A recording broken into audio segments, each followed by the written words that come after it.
De este curso de Derecho Procesal del Trabajo, en el que vamos a continuar abordando el contenido que de conformidad con el programa de estudios nos corresponde, ¿verdad? Como se los mencioné en la primera clase, es un tema, es un contenido bastante extenso que conlleva ver muchos temas que de verdad requieren bastante tiempo, por lo cual pues nos vemos en la obligación de continuar avanzando. De acuerdo a la mecánica que utilizamos el día de clases anterior, solo les agradecería que me puedan confirmar que tenemos audio y sonido de calidad para poder iniciar con el desarrollo del contenido. Estimados ¿Todo Sí, jóvenes, bien, Nico? licenciado. Sí, licenciado, buenas noches.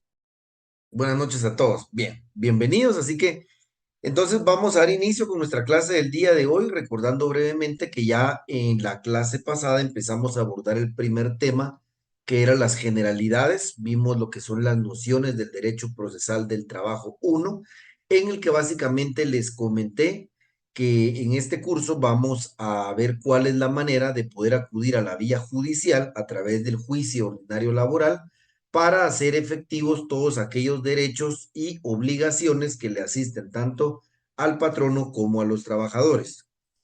Seguidamente vimos el tema de la terminología, hablamos un poquito del derecho procesal obrero o derecho procesal industrial, que fue la primera terminología que abordamos. Abordamos después la terminología del derecho procesal social para finalmente concluir en que la terminología más aceptada era derecho procesal del trabajo, en virtud que pues englobaba realmente todo lo que conlleva eh, esta rama del derecho en específica en cuanto a los derechos individuales, colectivos que conllevan para trabajadores y patronos, así como los distintos procesos, normas e instituciones. Bueno.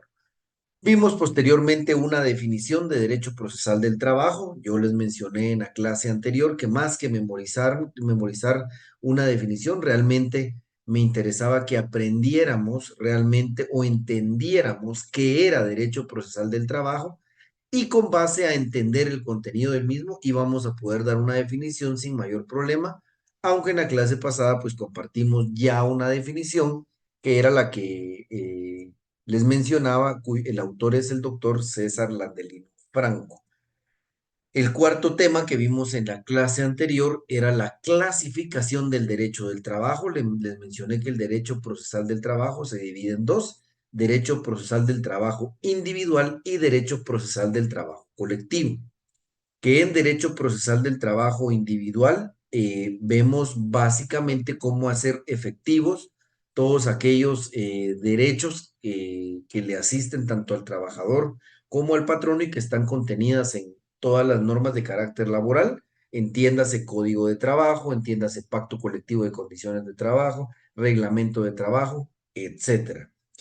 Y platicamos que el derecho procesal colectivo eh, abarca realmente ya la relación del patrono con los trabajadores organizados bajo cualquiera de las dos formas que la ley permite, sea un grupo coaligado o un sindicato, y que tiene la particularidad que aquí estamos hablando de el trabajador o el grupo de trabajadores organizados buscando la creación de nuevos derechos o la mejora de los ya existentes, ¿sí? Bueno, hasta ahí vimos en la clase pasada. Hoy, previo a entrar al siguiente tema, que es parte de las generalidades, pero que sí nos conlleva más tiempo, vamos a terminar de ver dos aspectos importantes. El primero de ello, vamos a hablar ahorita de la autonomía del derecho procesal del trabajo, ¿sí? Autonomía del derecho procesal del trabajo. A ver, decimos que el derecho procesal del trabajo es autónomo porque, como vamos a ver el día de hoy, esta rama del derecho posee sus propios principios, posee sus propias normas, posee sus propias instituciones que regulan la actividad de los sujetos de la relación de trabajo. Entiéndase, patrono y trabajador. Vamos a ver que estas relaciones patrono-trabajador en la vía judicial, ¿sí? En la vía judicial se desarrolla a través del juicio ordinario laboral. Y en el desarrollo del presente curso vamos a aprender todas las particularidades que tiene el juicio ordinario laboral y cuyas generalidades y desarrollo inicia desde el artículo 321 del Código de Trabajo. Yo espero que hoy todos tengamos código en mano. Si ustedes se van al artículo 321, ahí nos habla título undécimo, procedimiento ordinario, capítulo primero, disposiciones generales. De aquí nos empieza a regular todo lo que es el juicio ordinario laboral y vamos a ver que tiene sus propias normas que le son aplicables únicamente al juicio ordinario laboral, no así a otros procesos de otras ramas. Entonces, tratando de, digamos, concluir, quiero que me entiendan en cuanto a qué, repito, la autonomía, ¿sí? La autonomía del derecho procesal del trabajo se refiere a qué tiene sus propios principios. No vamos a aplicar principios del derecho civil, del derecho penal, tiene sus propias normas, tiene un código normativo propio, más otras leyes que vamos a ir desarrollando dentro del curso, y tiene sus propias instituciones, como se los mencionaba la vez pasada. Vamos a ver instituciones tanto administrativas de gobierno como la Inspección General de Trabajo o el Ministerio de Trabajo, e instituciones doctrinarias como lo son los sindicatos y grupos coaligados. Y repito, como se los acabo de mencionar, a partir del artículo 321 vamos a ver el desarrollo del juicio ordinario laboral, en el cual vamos a poder ver que este juicio en particular tiene sus propias normas que le aplican única y exclusivamente a él. Vamos a ver también a continuación, y vamos a ver a detalle, que en algunos casos, vamos a poder aplicar supletoriamente normas que se encuentran en el Código Procesal Civil y Mercantil, pero con ciertas limitaciones. Eso lo vamos a ver a continuación. Pero básicamente me interesa que entiendan que la autonomía se refiere concretamente a eso. La autonomía del derecho procesal del trabajo se refiere a que tiene sus propios principios, no aplicamos otro rama del derecho, sus propios cuerpos normativos, sus propias normas, sus propias instituciones de derecho, y como las diferencias patrono-trabajador se dilucidan dentro del juicio ordinario laboral, vamos a ver también que tiene sus características propias, las cuales vamos a desarrollar a través del curso. ¿Sí? Me pone aquí Rita Díaz, hay compañeros en la sala de espera. No tengo habilitada sala de espera, estimada Rita. De hecho, dejé abierto el ingreso para evitar esos inconvenientes. Ha de ser algún otro inconveniente que tengan tal vez los compañeros, estimada Rita. Bueno, siempre si hubiera alguna duda, me van comentando, jóvenes, aunque creo que el tema es bastante sencillo. Siguiente tema es el de nada, estimada Rita. La naturaleza jurídica, ¿sí? Naturaleza jurídica. A ver, jóvenes, ¿cuál es la naturaleza jurídica del derecho procesal del trabajo? Naturaleza jurídica del derecho procesal del trabajo. Y aquí nos vamos a empezar a auxiliar ya de nuestro código. Espero que todos tengan su código a la mano. Y bueno, vamos a ir tomando nota. La naturaleza del derecho procesal del trabajo es que es una rama, ojo ahí, anoten, de derecho público. Pero más que anotar, vámonos a los considerandos de su código de trabajo. ¿Se recuerdan que íbamos a trabajar código de trabajo? Bueno, vamos al cuarto considerando del código de trabajo, ¿sí? Cuarto considerando del código de trabajo, y vamos a ir a la literal E, ¿sí? Literal E. ¿Me siguen todos? Cuarto considerando código de trabajo, literal E. El derecho de trabajo, subrayen ahí, es una rama de derecho público, ¿sí? Por lo que, al ocurrir su aplicación, el interés privado cede ante el interés social o colectivo, ¿sí? Ojo, pues, derecho público. Vamos ahora al artículo 14. Artículo 14. Artículo 14, Código de Trabajo. Artículo 14, Código de Trabajo. Pueden colocarle un pequeño epígrafe en donde le coloquen naturaleza jurídica, el artículo 14. Naturaleza jurídica, artículo 14.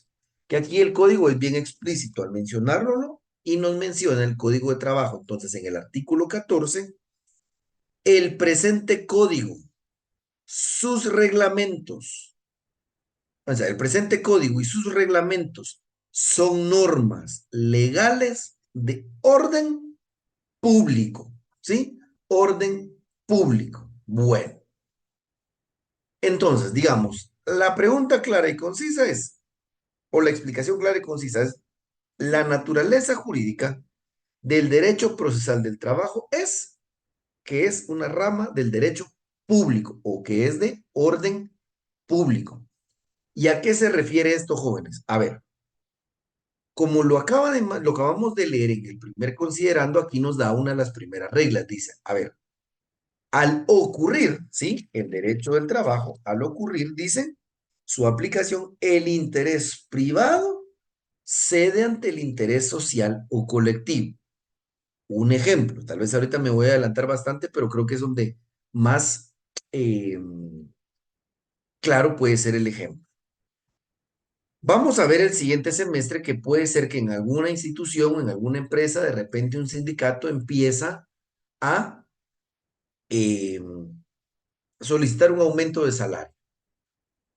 Y el juez se da cuenta que cuando evalúa ya después de un proceso, que eso lo vamos a ver el otro semestre, al ver un proceso, se da cuenta que las ganancias del patrono realmente son muy sustentosas y el aumento que piden los trabajadores realmente, si bien es cierto, va a disminuir evidentemente la ganancia del patrono, en ningún momento va a entrar a afectar directamente el patrimonio, digamos, a riesgo de ponerlo en quiebra o poner en dificultades financieras a la empresa. A eso se va refiriendo que es de orden público. Si bien es cierto, hay una empresa que puede ser privativa o el propio Estado que tiene un presupuesto asignado por el Congreso de la República, en algún momento, si es factible, ese interés privado debe ceder ¿qué? Ante el interés colectivo, ante el interés social, que en este caso son el conglomerado de trabajadores. Pero además también, tal cual lo establece el artículo 14, cuando nos dice el código, sus reglamentos son normas de orden público, nos está diciendo que, a ver, es de orden público derivado de la injerencia directa que tiene el Estado en la construcción de las normas, la preeminencia de las mismas, ¿sí? Y la impartición de justicia. ¿A qué me refiero con esto? A ver, siempre me gusta ir haciendo comparación con ejemplos para que ustedes me entiendan. En el derecho civil, ¿sí? El derecho civil es un derecho de orden privado. Yo tengo mi vehículo, vamos a decir un vehículo Toyota Corolla, modelo 2000, que digamos, supongamos que en el mercado, no sé, me voy a inventar ahorita los datos, disculparán ustedes jóvenes, en el mercado, no sé, un Toyota, carro Toyota Corolla, modelo 2000, valdrá 10,000 quetzales, 12,000 quetzales, 12,000 quetzales. Eso es lo que más o menos maneja el mercado. Pero yo, como es derecho privado, lo puedo poner en venta, en Marketplace, en Facebook, y puedo decir, miren, yo quiero 30,000 quetzales por el Toyota Corolla modelo 2000. Si viene un comprador y dice, mire, me interesa, por algo ese carro va a valer 30,000, se lo compro, aunque en el valor de mercado esté en 12,000, si él quiere pagarme 30,000, somos libres de pactar, es derecho privado. ¿Qué sucede en el derecho público?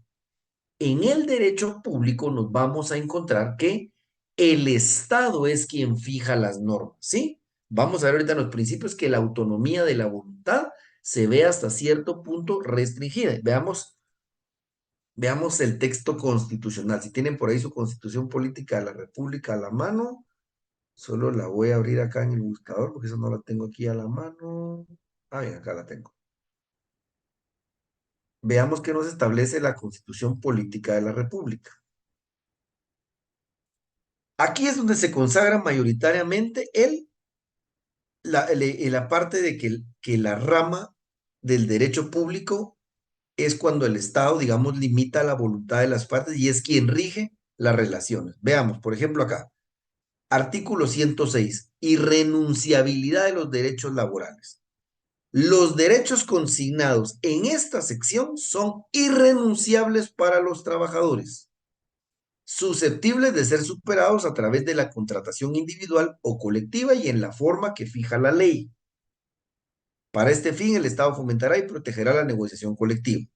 Serán nulas ipso iure y no obligarán a los trabajadores, aunque se expresen en un contrato colectivo o individual de trabajo, en un convenio o en otro documento, las estipulaciones que impliquen renuncia, disminución, tergiversación o limitación de los derechos reconocidos a favor de los trabajadores en la Constitución, en la ley, en los tratados internacionales ratificados por Guatemala, en los reglamentos u otras disposiciones relativas al trabajo.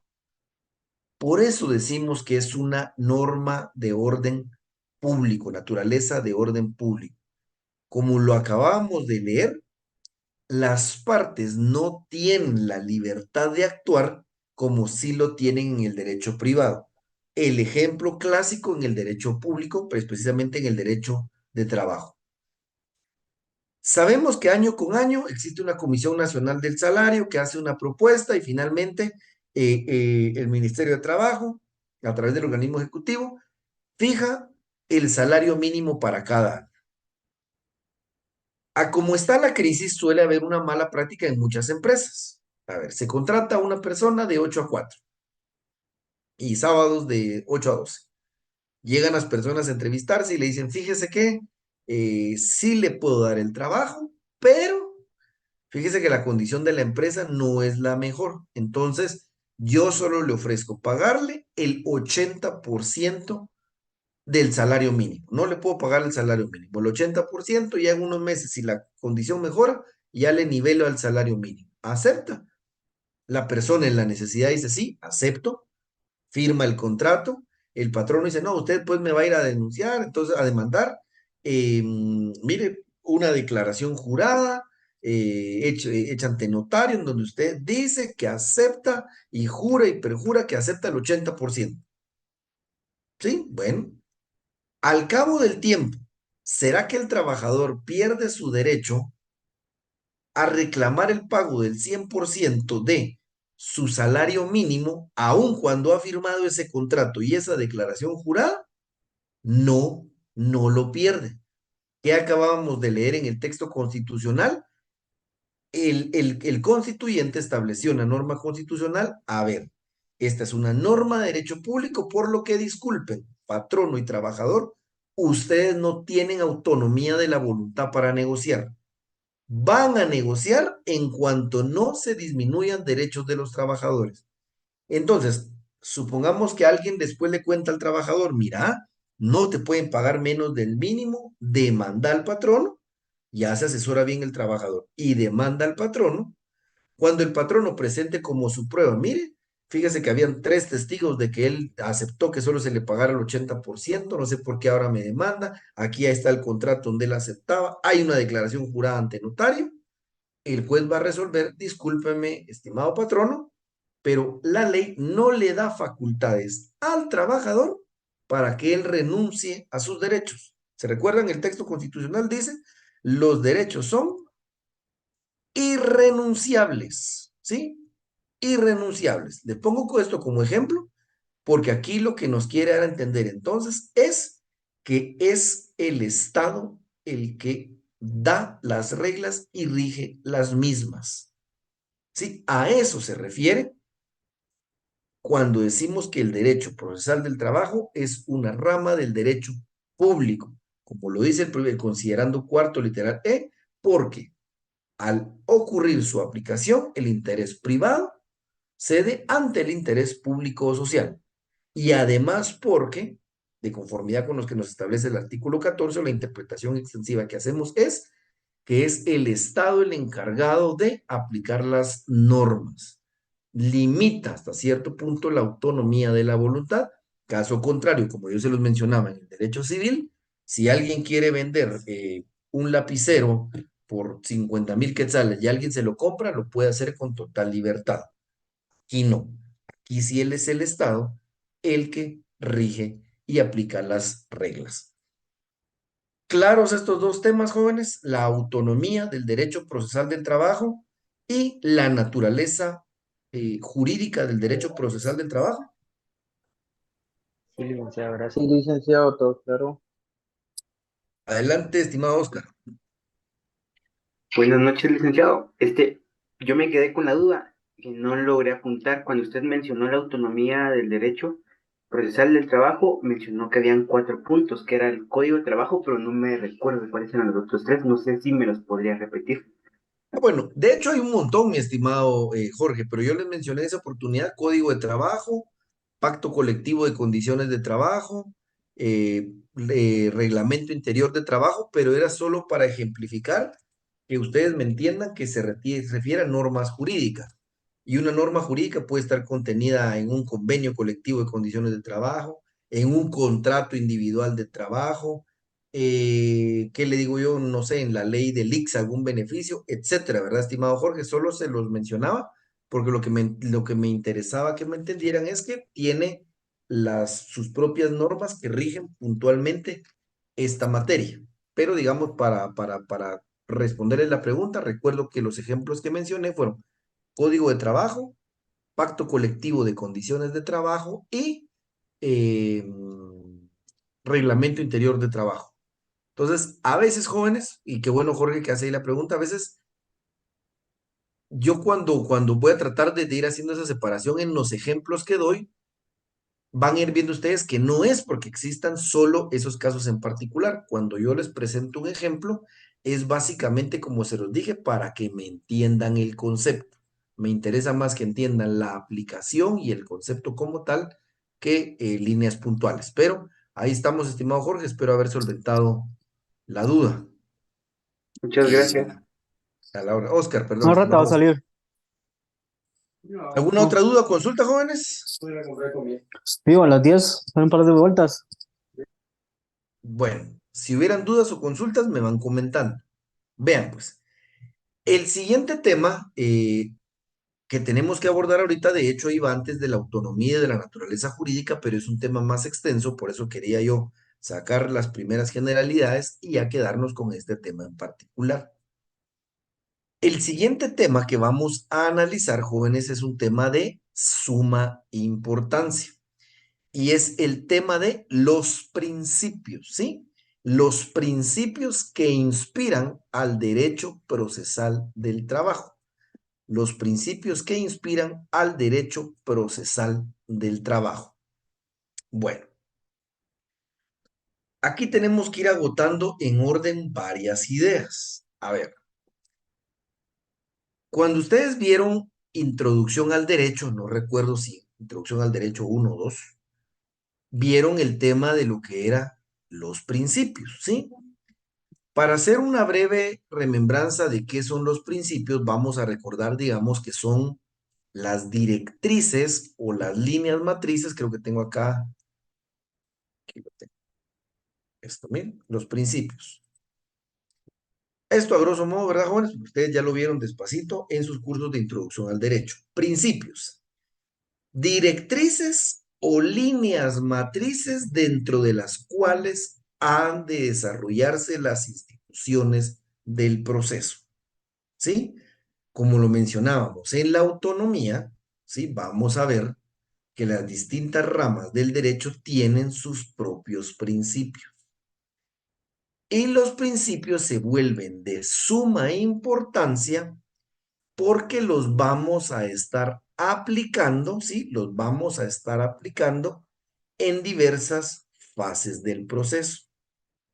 Entonces, si ya recordamos que los principios son estas directrices, líneas matrices o principios filosóficos sobre los cuales descansa una determinada rama del derecho, tenemos que entrar a evaluar cuáles son esos principios, pero en derecho procesal del trabajo cobran una importancia principal. Vamos al artículo 15 del Código de Trabajo, ¿sí? Artículo 15 del Código de Trabajo y podemos consignarle algún epígrafe, creo que me queda ahí un poquito lejos, que se denomina, si ustedes así lo consideran, esta solo es una recomendación, ¿verdad? Cada quien trabajamos nuestro código como lo consideramos oportuno, haciendo incluso uso de distintos colores. A mí me ha funcionado bien resaltar los títulos con resaltador verde, lo importante de los textos con amarillo, plazos en anaranjado y la relación de un artículo a otro o a otro cuerpo normativo en color celeste. Como les dije el primer día de clases, sin ningún egoísmo les voy a compartir lo que a mí me ha funcionado para trabajar mis códigos y que al día de hoy aplico en la práctica. Ya les comentaba que este es el código que tengo desde que estudié para el examen técnico profesional, pero como siempre es una recomendación, ustedes pueden utilizar el color que quieren o la técnica que deseen, no necesariamente la del subrayado. Entonces, artículo 15, epígrafe si consideran vacío legal. Y ojo pues, establece aquí, los casos no previstos por este código, por sus reglamentos o por las demás leyes relativas al trabajo, se deben resolver, numeren ahí, uno, en primer término, de acuerdo con los principios del derecho del trabajo. ¿Sí? Uno, en primer término, de acuerdo con los principios del derecho del trabajo. Dos, en segundo lugar, de acuerdo con la equidad, la costumbre o el uso local, en armonía con dichos principios. Tres, y por último, de acuerdo con los principios y leyes del derecho común. Y ahí le podemos hacer una pequeña anotación, ¿sí? Yo solo le puse aquí artículo 326, Código de Trabajo. Ustedes le pueden poner ver 326 Código de Trabajo, abreviarlo, un asterisco, como ustedes consideran, pero les recomiendo aquí en este numeral 3, donde dice, y por último, de acuerdo con los principios y leyes del derecho común, ¿sí? Artículo 326, Código de Trabajo. Y nos vamos entonces al artículo 326 del Código de Trabajo. A ver qué nos establece el 326 del Código de Trabajo, al cual también le pueden colocar un pequeño epígrafe que se denomine vacío legal y a su vez pueden ver, hacer la relación, ver artículo 15, Código de Trabajo. Leamos entonces el 326 y después damos la explicación. Artículo 326. En cuanto no contraríen el texto y los principios procesales que contiene este código, se aplicarán supletoriamente las disposiciones del Código de Enjuiciamiento Civil y Mercantil y de la ley constitutiva del organismo judicial, hoy Código Procesal Civil y Mercantil y ley del organismo judicial. Dice, si hubiera omisión de procedimiento, los tribunales de trabajo y previsión social están autorizados para aplicar las normas de las referidas leyes por analogía, a fin de que pueda dictarse con prontitud la resolución que decida imparcialmente las pretensiones de las partes. Bueno, ¿qué conclusiones sacamos de estos dos artículos, jóvenes? Veamos la importancia que los principios tienen en esta materia. Nos está regulando el artículo 15 del Código de Trabajo que cuando encontramos un vacío legal, es decir, un caso no previsto por los códigos, vamos a suplir ese vacío legal. ¿Cómo lo vamos a suplir? Aplicando en primer lugar, los principios del derecho de trabajo. Ojo que no dice, cuando hubiera un vacío legal, vamos directamente al Código Procesal Civil y Mercantil para aplicarlo por analogía. No, nos establece, a ver, apliquemos los principios, ¿sí? Apliquemos los principios del derecho del trabajo. Ahí vamos a encontrar la solución a los vacíos legales que encontremos en la ley. Si no encontramos un principio ad hoc o específico a determinada situación, bueno, entonces ya apliquemos la equidad, la costumbre, el uso local, pero en armonía con los principios que inspiran al derecho de trabajo. Y solo por último, establece aquí tres, y por último, de acuerdo a los principios y leyes del derecho común, pero vamos al artículo 326 y nos dice, se puede aplicar supletoriamente el Código Procesal Civil y Mercantil y la ley del organismo judicial en cuanto no contrarían, dice, el texto de este código y sus principios. Sí, entonces veamos la importancia que en esta materia se le da a los principios de tal manera que termina supliendo en algunos casos el derecho de trabajo, ¿sí? O sea, es decir, el juzgador en determinado momento, cuando existe un vacío en una norma, va a integrarla con los principios. Un ejemplo clarísimo, y lo vamos a ver más adelante, de cómo opera, digamos, esta norma, estas dos normas que acabamos de leer, vamos a ver que eh, en el proceso civil, ¿sí? En el proceso civil hay un juicio ordinario civil y aquí tenemos un juicio ordinario laboral. Pero en el juicio civil, cuando alguna de las partes determina que ha existido un error de forma o de fondo, puede interponer una casación, ¿sí? Vamos a ver que en el derecho de trabajo no existe o es improcedente plantear una casación en contra de lo resuelto en el juicio ordinario laboral por una sencilla razón. Como lo vamos a ver en esta o en la siguiente clase, un principio que inspira el derecho procesal del trabajo es el principio de poco formalismo, mientras que en el derecho civil es el principio que impera es el formalismo, es un proceso eminentemente formalista. Entonces, cuando alguien dice, ¿por qué? Por analogía, no podemos aplicar la casación en el derecho de trabajo porque contraría un principio, el del poco formalismo, pero eso lo vamos a ver más adelante. ¿Vamos claros con lo que llevamos viendo hasta el momento con los principios, jóvenes? ¿Llevamos todos el hilo conductor? Licenciado, una pregunta. ¿Usted sugirió un epígrafe para el artículo 326? Sí, de igual manera que en el 15, vacío legal, estimado eh, Edgar, ¿verdad? Pero me perdí aquí quién. Oscar. Oscar Oscar, Gutiérrez. Oscar. Muchas gracias, Estimado Oscar, licenciado. ajá. Vacío legal en ambos. Y hacer la llamada mutua, ¿verdad? Del artículo 15, ver artículo 326 y del 326 ver el artículo 15. Bueno, si estamos bien hasta ahí, entonces continuamos. A ver, existen los principios que inspiran al derecho del trabajo en general y existen principios que inspiran propiamente al derecho procesal del trabajo. No obstante, en el desarrollo del juicio ordinario laboral se aplican ambos principios. Los primeros, porque como su nombre lo indica, inspiran al derecho del trabajo en general. Y vamos, porque es de suma importancia para este curso, a hacer un repaso muy breve de esos principios, porque estos principios ustedes ya los desarrollaron hace un año en su curso de Derecho Laboral Sustantivo y por lo menos estos principios las debe haber llevado, considero yo, 2 clases solo el desarrollo de estos principios. Hoy los vamos a ver en escasos 20 minutos solo para refrescarnos, ¿sí? Vamos entonces de regreso a nuestro considerando cuarto, jóvenes, considerando cuarto del Código de Trabajo. Considerando cuarto del Código de Trabajo.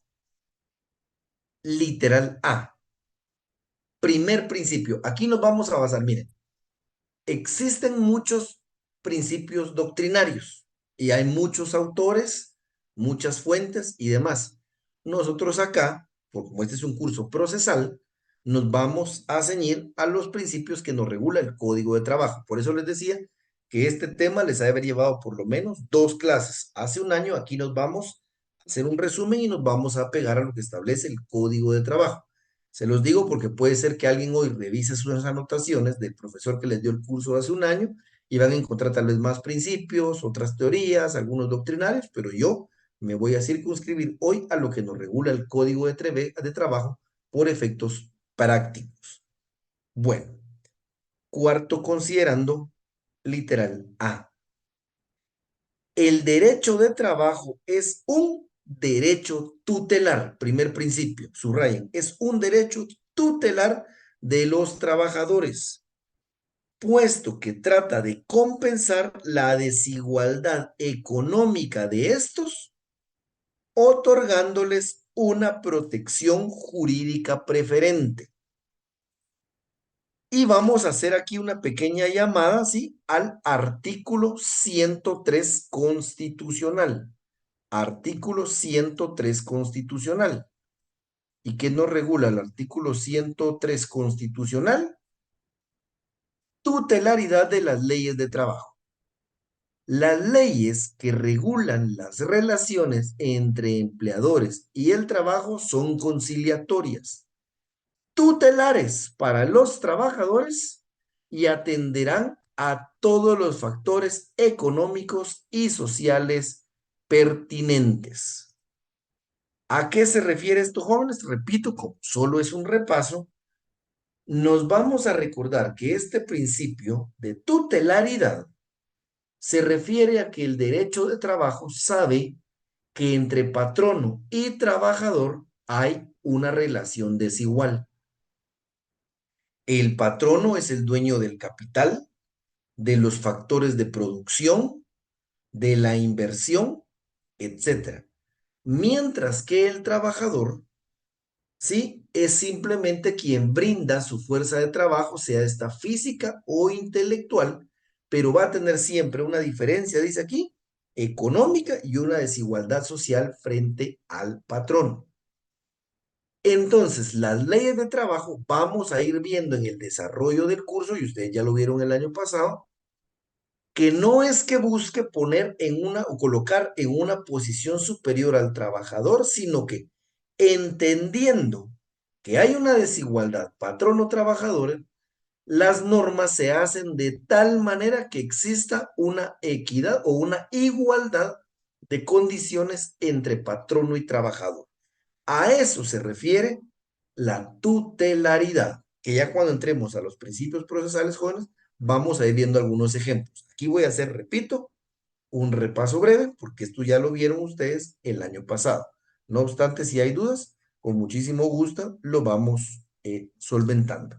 Así es, estimada Blanca, protección al más vulnerable. Entonces, la tutelaridad la debemos entender como la protección del Estado a través de las normas para igualar la condición patrono-trabajador, que de por sí es desigual.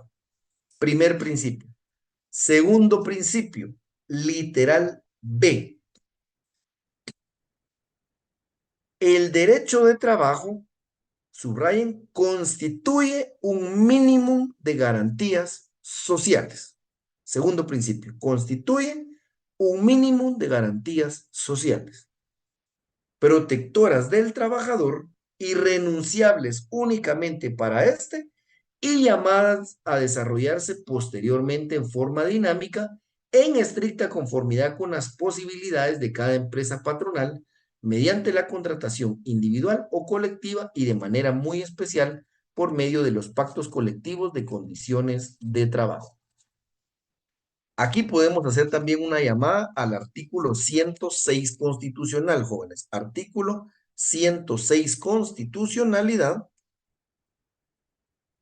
Artículo 106 constitucional, y le podemos poner también, podemos hacer dos referencias al artículo 106 constitucional y al artículo 12 del Código de Trabajo. Artículo 12, Código de Trabajo.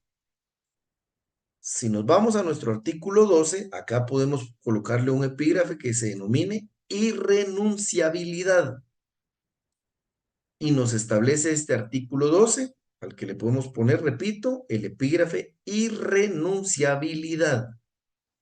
Son nulos ipso iure y no obligan a los contratantes todos los actos o estipulaciones que impliquen renuncia, disminución o tergiversación de los derechos que la Constitución de la República, el presente código, sus reglamentos y las demás leyes y disposiciones de trabajo o de prevención social otorguen a los trabajadores, aunque se expresen en un reglamento interior de trabajo, un contrato de trabajo o un pacto o convenio cualquiera.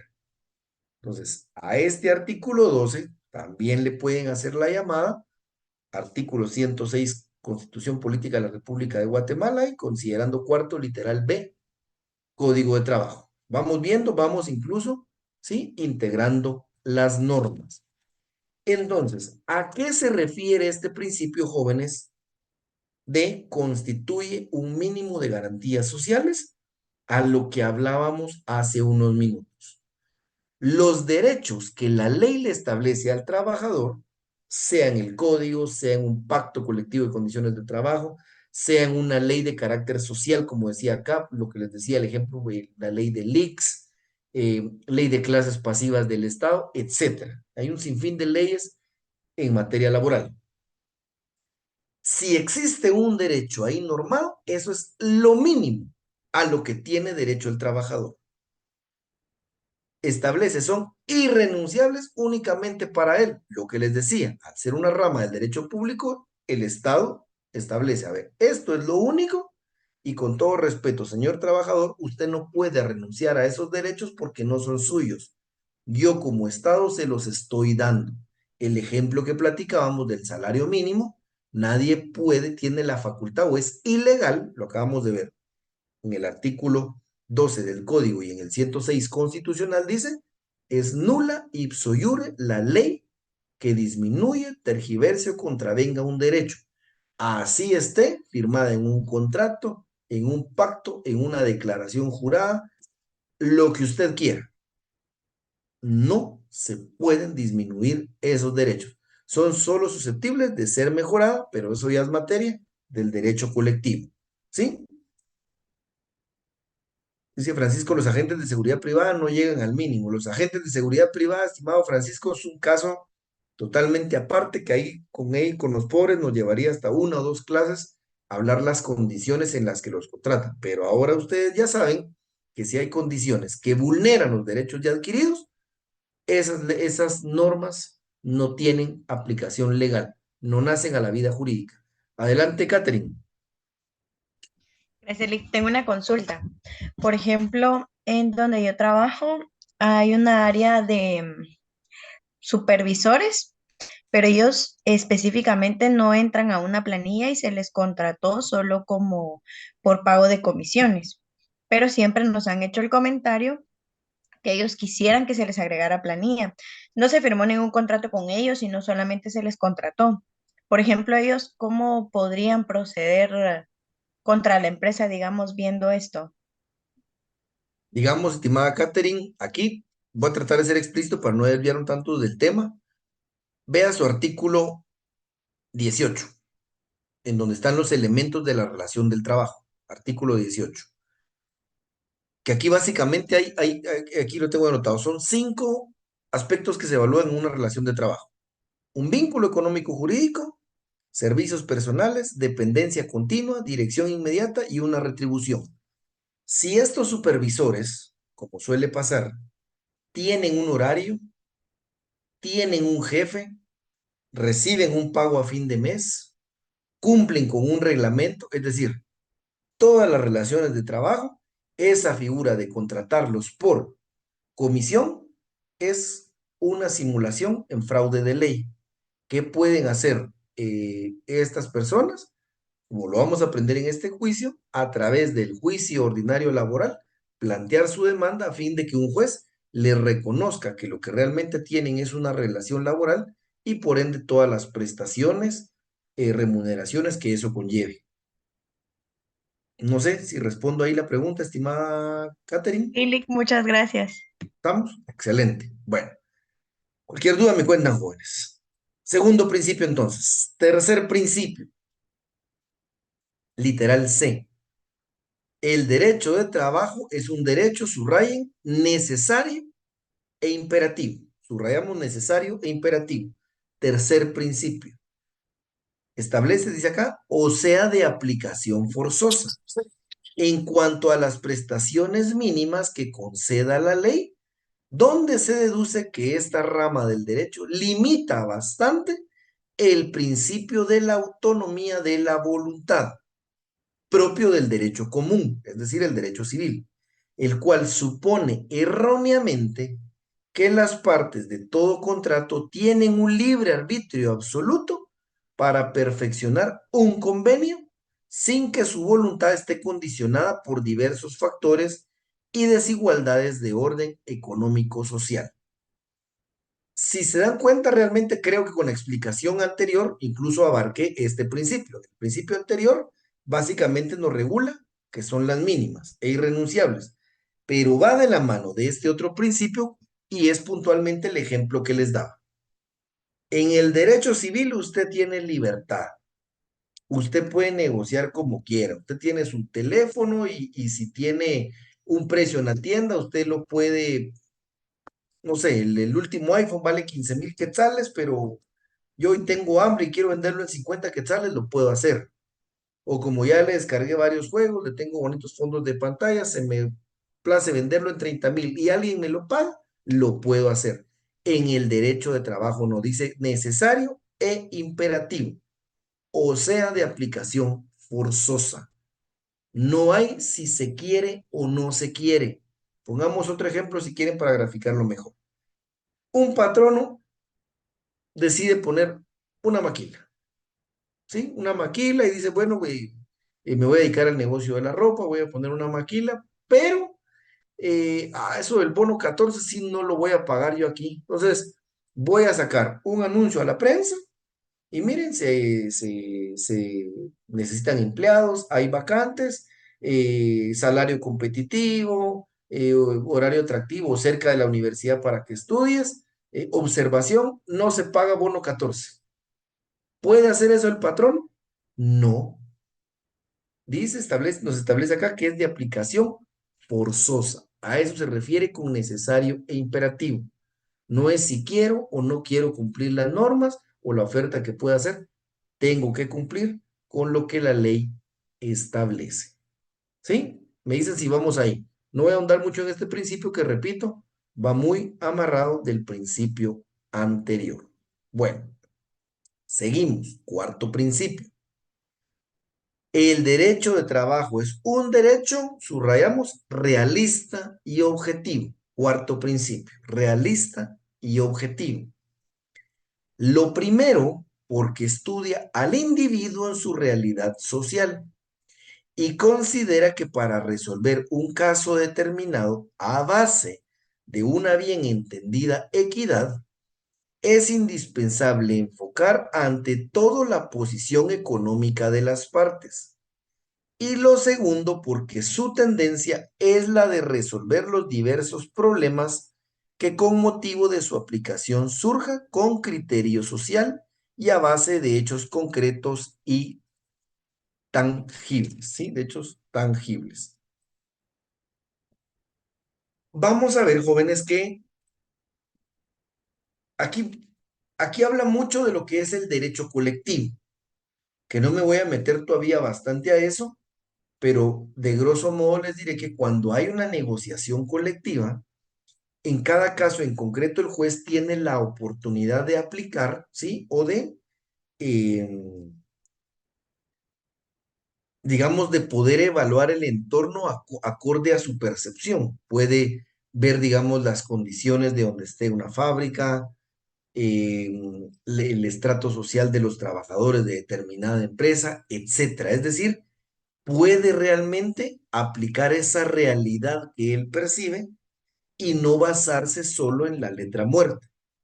Pero ahorita cabal tengo acá un ejemplo de donde se nos habla también del realismo y la objetividad que se aplica en el derecho de trabajo. Vamos a ver, ya al final casi del curso, cuando estemos viendo la prueba, que aquí existe un sistema de valoración de la prueba flexible, distinto a lo que miramos en el ámbito penal y civil. Es un sistema de valoración de la prueba flexible en el que el juez puede realmente involucrar sus sentidos para emitir una sentencia. Y este sentido se materializa, por ejemplo, veamos el artículo 19, que es algo que acabábamos, creo que lo mencionamos en esta o en la clase pasada. Veamos el artículo 19, el consentimiento. Para que el contrato individual de trabajo exista y se perfeccione, basta con que se inicie la relación de trabajo, que es el hecho mismo de la prestación de los servicios o de la ejecución de la obra en condiciones que determina el artículo precedente. Entonces, acá nos damos cuenta, por ejemplo, en el derecho civil, si no encontramos un contrato firmado, sí, con las formalidades de ley, por ejemplo, si alguien me vendió una casa y yo alego que no me ha sido entregada, pero el contrato se suscribió en una servilleta, ¿cumple los requisitos? No, no está en un documento establecido como es el protocolo de un notario y ahí se realiza el instrumento público, la compraventa. Aquí no. Es lo que yo les decía o el ejemplo que nos consignaba Catherine. Si estos supervisores van a van a demandar al patrono, el patrono cuando alegue, miren, no, aquí está el contrato, es un contrato mercantil y es por prestación de servicios y comisiones. Pero ¿qué va a aplicar el juez? Lo realista y lo objetivo. ¿Sí? A ver, ¿ustedes tienen un horario? Sí, estamos de 8 a 4. ¿Tienen una dependencia? Sí, fíjese que los supervisores estamos sujetos a un supervisor máster. Recibimos un pago a cada mes. Miren, nos envían circulares dándonos instrucciones. Entonces, perdónenme, señores, va a decir el juez, aquí hay una relación de trabajo. Aplica la realidad y la objetividad. Sí, aquí el juez, al aplicar el derecho, tiene, repito, un mayor margen que solo la letra muerta. ¿Vamos bien hasta donde estamos? ¿Dudas o consultas? Oli, todo claro, gracias.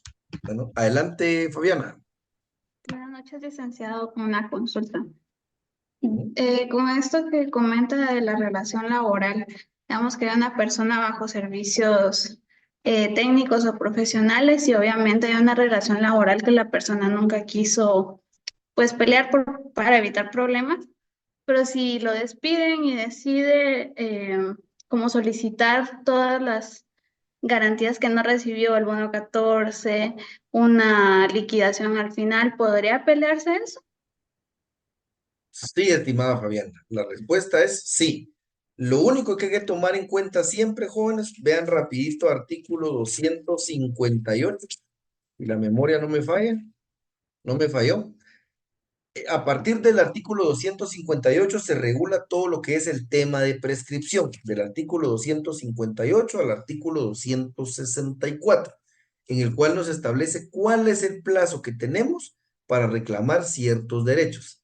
Si pasa ese tiempo, perdemos nuestros derechos, estimada Fabiana, pero puntualmente a la pregunta, sí, no importa que yo empecé hace 6 meses o hace un año, hoy me despiden y hasta hoy me entero yo que no podía renunciar al salario mínimo, que cuando el patrono me contrató me dijo, le voy a pagar aguinaldo, pero no bono 14, está de acuerdo. Yo por la necesidad acepté hasta hoy que me despidieron, que le conté a un amigo, me contó que yo no tenía derecho a renunciar a eso, no puedo renunciar a eso porque no es mi derecho, es del Estado, puedo plantear mi demanda y requerir esos pagos, estimada Fabiana. Repito, solo nos vamos al 258 y de ahí en adelante nos regula lo relativo a la prescripción.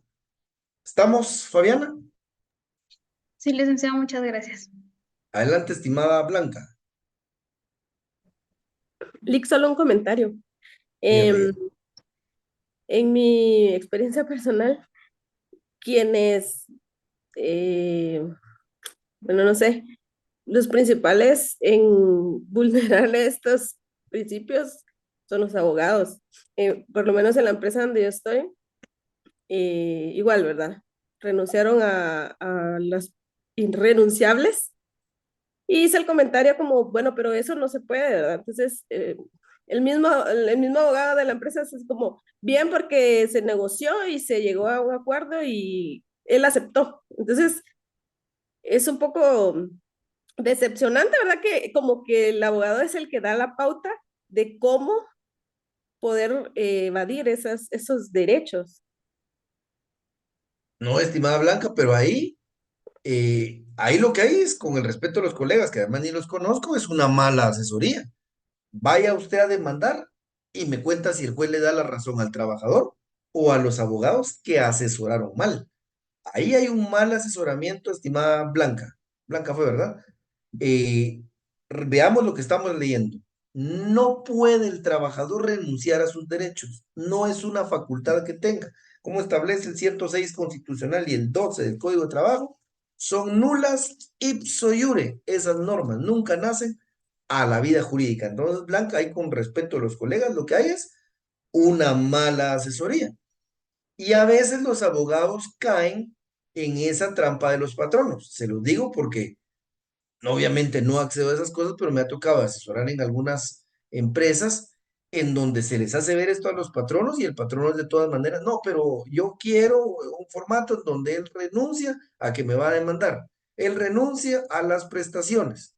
Y aunque uno les hace ver que aunque en juicio se lo van a ganar, insisten en dichos formularios o en dichas formas. Entonces, ahí Blanca, repito, ahí lo que hay es una mala asesoría, no es que hayan aplicado el derecho de tal forma que hicieron perder los derechos a los trabajadores. ¿Sí? Solo para dejarlo en claro. ¿Estamos, Blanca? Creo que era Blanca, ¿verdad? Me perdí ahí, Sí, perdonen, jóvenes. Sí, ¿verdad? Excelente. Adelante, Roberto.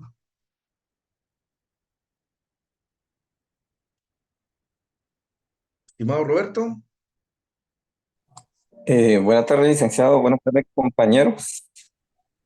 Eh, Solo una consulta, ¿verdad? Viendo esto de los agentes y todo eso y lo que contaba la compañera, por ejemplo, en el Estado se ve mucho que, por ejemplo, vienen los empleados y demandan, ¿verdad?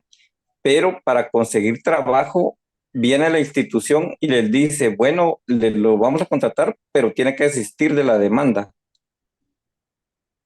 ¿Verdad? Entonces, yo creo que ahí le vedan el derecho al trabajo al individuo, ¿verdad? Por hacer eso, ¿verdad? Aunque el individuo también por desconocimiento o por necesidad, pues acepta y desiste de la demanda y pues ya lo contratan, pero entonces ahí renuncia a sus derechos también, ¿verdad? Solo licenciado. Sí, miren, aquí de ese tema podríamos hablar. En Guatemala no tenemos una buena cultura laboral. Hay países sin ir tan lejos, ¿qué les diré yo? Costa Rica, por ejemplo. Costa Rica es de verdad un ejemplo de lo que es la aplicación de los derechos de trabajo. Allá, en lo poco que he podido yo la oportunidad de estudiar y compartir un poco con colegas allá, como dicen por ahí, Dios me guarde una situación de las que se da aquí en Guatemala, porque el poder de los sindicatos y de los trabajadores organizados es fuertísimo. Aquí, y no quisiera profundizar mucho en ese tema porque nos llevamos 3 clases. Sí, aquí hay malas prácticas. Por ejemplo, cuando usted va a pedir trabajo a una empresa, sobre todo si es el sector privado, rápido, uno de los cuestionarios que hace Recursos Humanos es, diga si usted alguna vez ha presentado una demanda laboral. Diga si usted ha formado parte de un sindicato y con alguna de esas preguntas que a usted le logren comprobar, siendo un derecho constitucional y garantizado en las leyes de trabajo, con eso ya le niegan el trabajo. O sea, sí es nuestra triste realidad que al final llegan a aplicar esas formas de coerción. Porque repito, en el caso que mencionaban anteriormente, el trabajador le asiste todo su derecho de continuar con su demanda, pero en la necesidad y el miedo de no encontrar un próximo trabajo, acceden a desistir. Ahí, esos casos, sí, ya les digo yo, lastimosamente, le encuentran de alguna manera la fórmula. En el que mencionaba Blanca, no, porque ahí, aunque firmen lo que les decía, aunque juren ante la Biblia que renuncian a sus derechos, ese derecho no es renunciable. Adelante, Eric, no sé si todavía quiere formular la pregunta. Sí, Lick, hablando de lo que usted decía de un mal asesoramiento de los abogados, también pasa de cómo se llaman estos delegados que manda el Ministerio de Trabajo, se me fue el nombre ahorita, ¿cómo se les llama a ellos? Los Ellos. inspectores. Tengo mi tío que una vez me estaba, como sabe que estudió esto, me estaba diciendo que un inspector llegó una ocasión por una vez que lo demandaron y que el inspector le dijo que a la próxima mejor hiciera un papel, hiciera firmar a los trabajadores para él cubrirse las espaldas de que los empleados aceptaron trabajar bajo ciertas circunstancias. Yo le hice ver que las irrenunciables y todo, que todo es nulo de pleno derecho, pero él se quedó con la idea de que el inspector del Ministerio de Trabajo se lo dijo, y si un inspector del Ministerio de Trabajo se lo dijo, es porque eso es. Entonces, hay mucho, se da mucho el mal asesoramiento tanto de los abogados como de los mismos inspectores, solamente para aportar ahí. Y ahí, mi estimado Eric, cualquier cosa yo no se los insinué, pero ahí ya no solo es mal asesoramiento, Eric. Ahí hay puntos suspensivos de al patronos y algunos inspectores, pero no se los dije yo, ¿verdad? Y como les digo, solo lo insinué, no lo dije.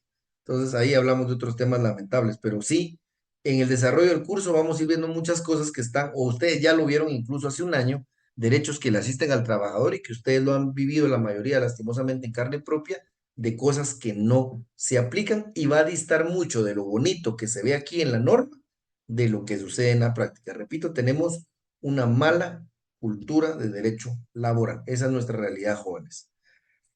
Bueno, seguimos siguientes dos principios. Estos, pues ya no, ya prácticamente uno ya lo vimos. Literal E, el derecho de trabajo es una rama del derecho público. Ya explicamos por qué, ¿verdad? Porque al ocurrir su aplicación, el interés privado cede ante el interés social o colectivo.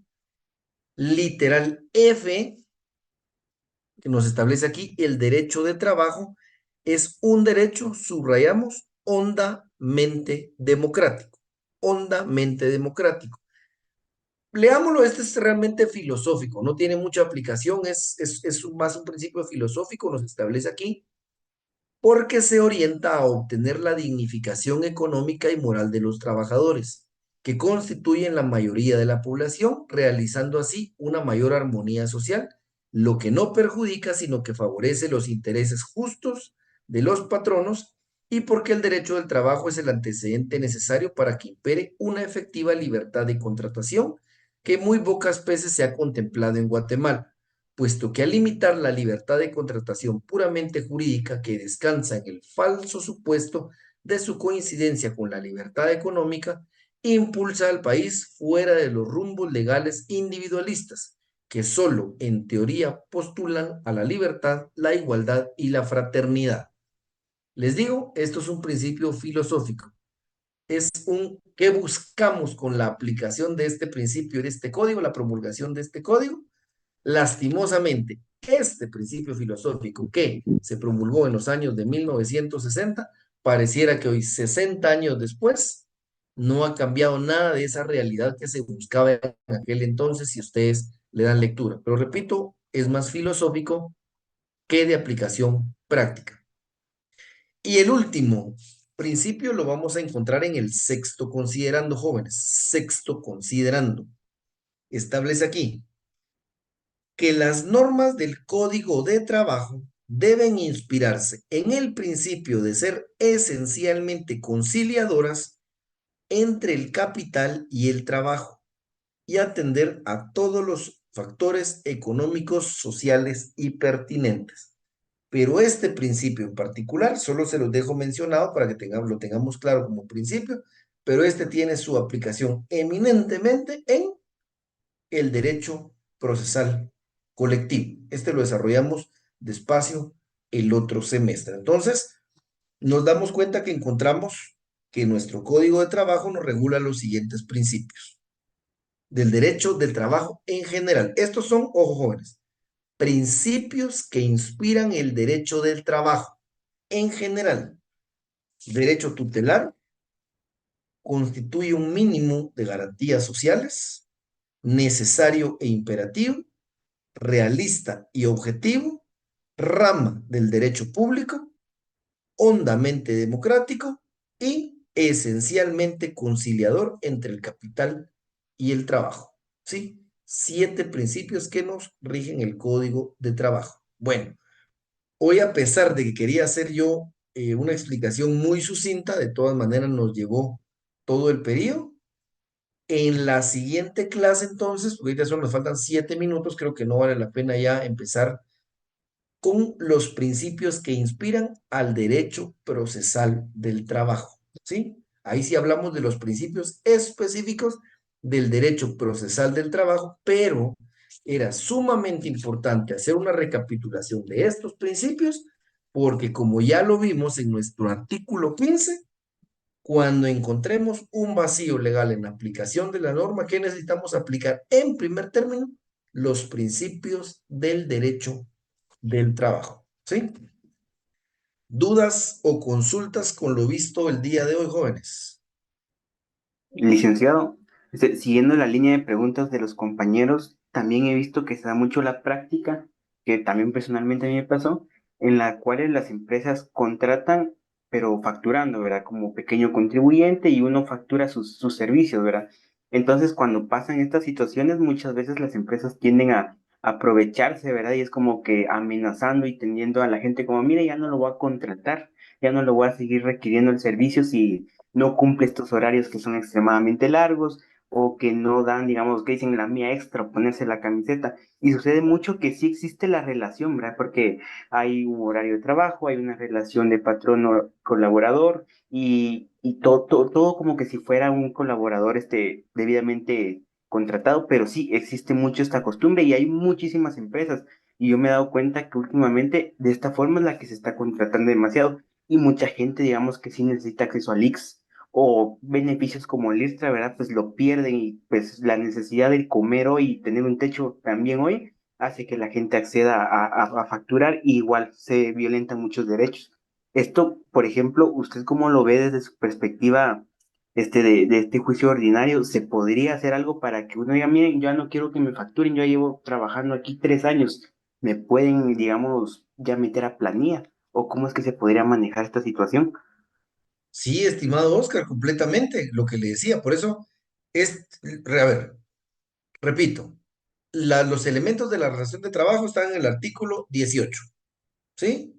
Artículo 19 nos establece que la relación de trabajo inicia desde que se presta el servicio como tal, no es necesario contrato. Entonces, usted plantea su juicio ordinario laboral y establece, señor juez de primera instancia de trabajo y previsión social, los datos que vamos a ver en el curso que lleva la demanda, la relación de hechos. Empecé la relación de trabajo con la empresa Patito el 3 de enero del año 2021. En esa oportunidad suscribí un contrato bajo la figura de servicios mercantiles, contrafactura, etcétera.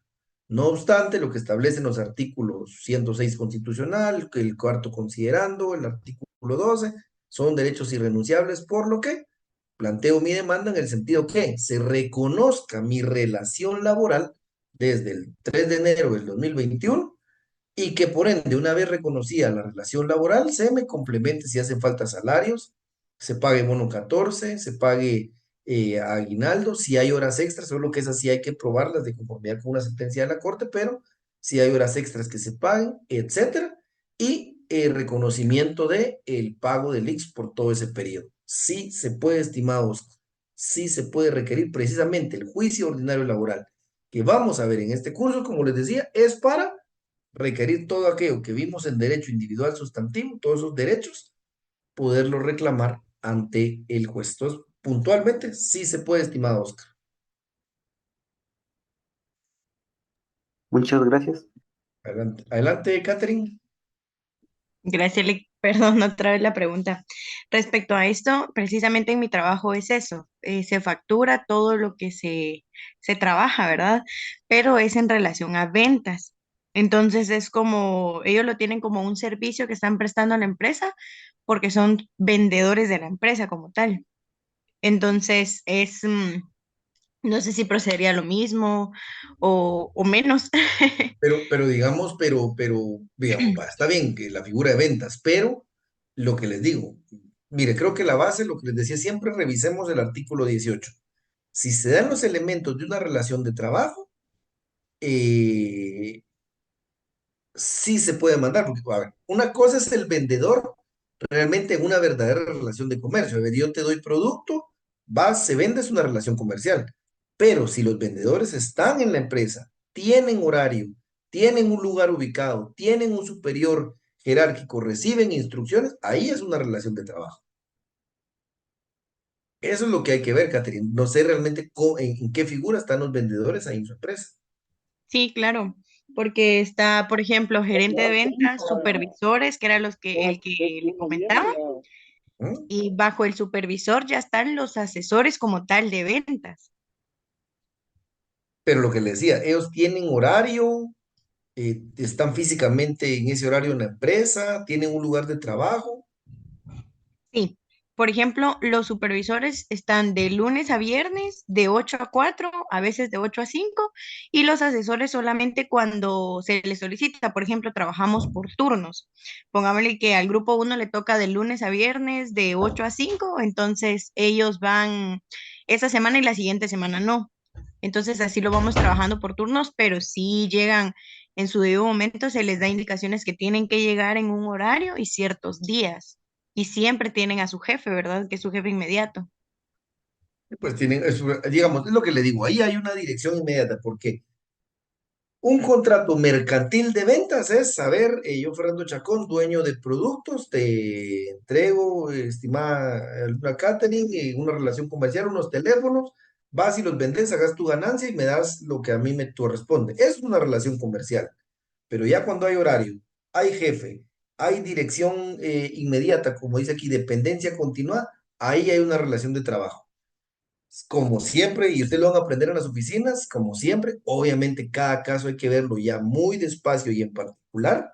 Nunca se puede dar un diagnóstico, digamos, con un relato como este, pero para efectos didácticos, yo creería que sí aplica, estimada Kate. Yo sí veo una relación de trabajo ahí.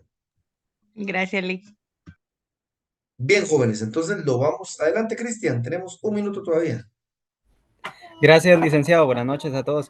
Mire, disculpe la pregunta, es que, ¿qué se haría si en dado caso la empresa se da, bueno, se pone en estado de quiebra y no le quiere pagar la indemnización a los empleados? Uy, aquí lo que habría que hacer es intentar un embargo de los bienes y obtener a través del pago de la liquidación de los mismos, el pago de los trabajadores, mi estimado Cristian, que es lo que normalmente pasa con las empresas o cuando hay una sustitución patronal.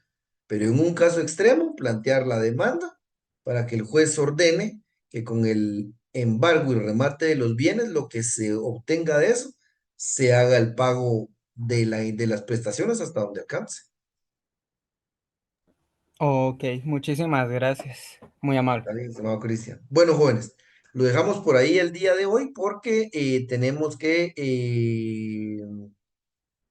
tengo que conectarme a la otra clase, pero nos miramos el día lunes, ¿oyeron? Nos miramos el día lunes ya presencial, primeramente Dios. Así que nos despedimos rapidito, repito, porque ya tengo aquí a los compañeros de la sección B. Que tengan un buen descanso y nos Gracias, vemos Lick. presencialmente el día